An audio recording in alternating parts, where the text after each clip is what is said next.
kegiatan ini? Pertama-tama saya mengucapkan selamat kepada Universitas Kristen Petra yang telah meluncurkan program doktor di bidang, kita lihat di sini, manajemen dan kepemimpinan. Ini adalah tentunya Pak Rektor, adalah sebuah program yang kita yakini akan menghasilkan lulusan yang benar-benar mumpuni ya, tingkat keilmuannya, apalagi Jawa Timur ini insya Allah bisa menjadi ladang bahan riset yang sangat memadai mengenai tema kepemimpinan dan manajemen. Kepemimpinan manajemen ini akan bermanfaat di berbagai sektor, apakah kita bicara mengenai pemerintahan, kita bicara bisnis, bahkan juga organisasi masyarakat. Banyak sekali Jawa Timur dengan 41 juta lebih penduduk, perekonomian terbesar kedua di Indonesia, saya yakin akan berjalan berseiring dengan program ini untuk menghasilkan karya-karya dan juga lulusan-lulusan yang siap mengabdi. Dan bahkan biasanya kalau dokter sudah mengabdi dan siap meningkatkan pengabdiannya, dan karya-karyanya juga akan siap diterapkan, karena ini menurut saya tema ini akan sangat berkaitan juga dengan hal-hal yang langsung terasa aplikasinya di tengah kita. Pak, satu lagi yang tadi tentang adaptive leadership yang dimana akademisi dengan perubahan zaman yang mungkin ya, jadi perubahan yang sangat cepat ini menuntut pemimpin untuk kemudian memiliki karakter yang berbeda. Dia harus bisa membangun tim yang lebih solid lagi sehingga tim ini bekerja dari hati. Karena kalau nggak bekerja dari hati, bagaimana caranya dia mengatasi hal-hal yang kompleks, yang ambigu, yang kemudian rawan berubah?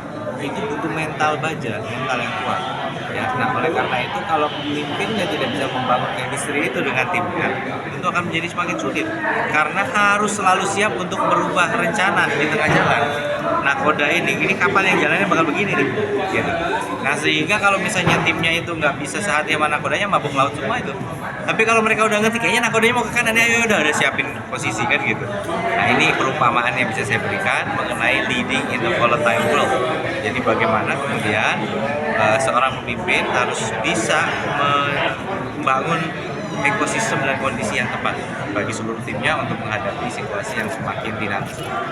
Pak, satu lagi Pak, tentang kepuasan kemarin tentang survei SSC yang 75% di atas Bapak sama kita syukuri dan kita mawas diri bahwasanya dengan situasi yang kita hadapi, pandemi Covid, keterbatasan fiskal dan lain-lain, banyak cita-cita besar yang belum bisa 100% terwujud, walaupun banyak sekali capaian yang kita syukuri. Ya, bagaimana kita meningkatkan investasi di Jawa Timur, bagaimana mempertahankan laju pertumbuhan ekonomi supaya tidak anjlok, dan bagaimana kita kemudian bisa mengembalikan tentunya rebound angka kemiskinan kita yang sempat naik gara-gara puncak Covid. Tapi sekali lagi ini kita syukuri, tapi tidak boleh kita kemudian terlena. Kita masih punya waktu untuk kerja keras mengejar apa yang ingin kita capai di tahun 2023. Dan cara kerjanya adalah kita mengeluarkan rilis, disebarkan ke media. Rilis itu akan dikurasi oleh editor, baru kemudian akan ditayangkan.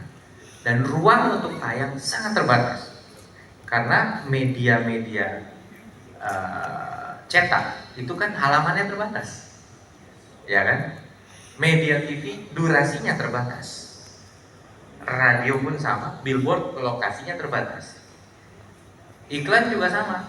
Dulu iklan terbatas kan gitu. Tapi hari ini limitless,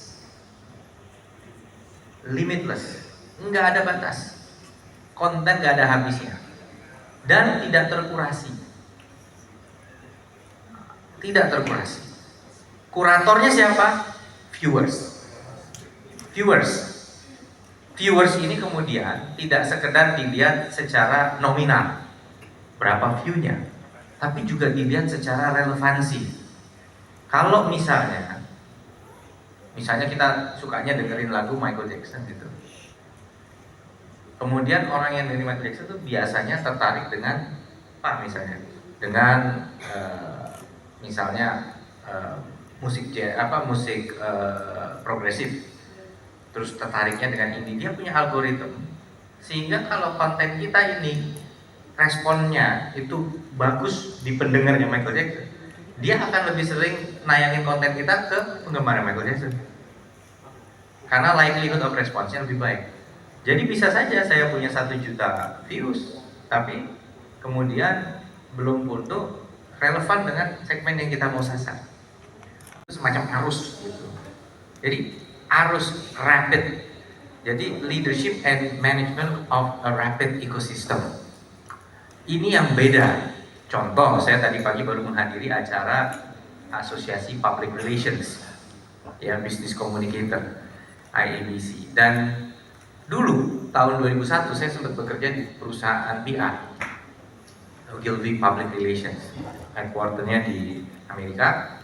Mereka punya klien-klien, ya, perbankan, telco, otomotif dan lain-lain.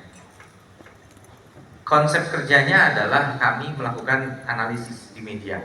Sumber kami cuma bacain semua koran. Koran toh kita lihat artikel mana yang berkaitan dengan perusahaan itu, klien kita, kompetitornya, dan industri analysis. Artinya industri saya adalah membuat summary dalam bahasa Inggris, kita sampaikan ke headquarter supaya mereka bisa melakukan telaah situasinya. Dan penyikapannya dalam PR adalah melihat apa yang disebut sebagai brand equity. Bagaimana modal kita, kapital image kita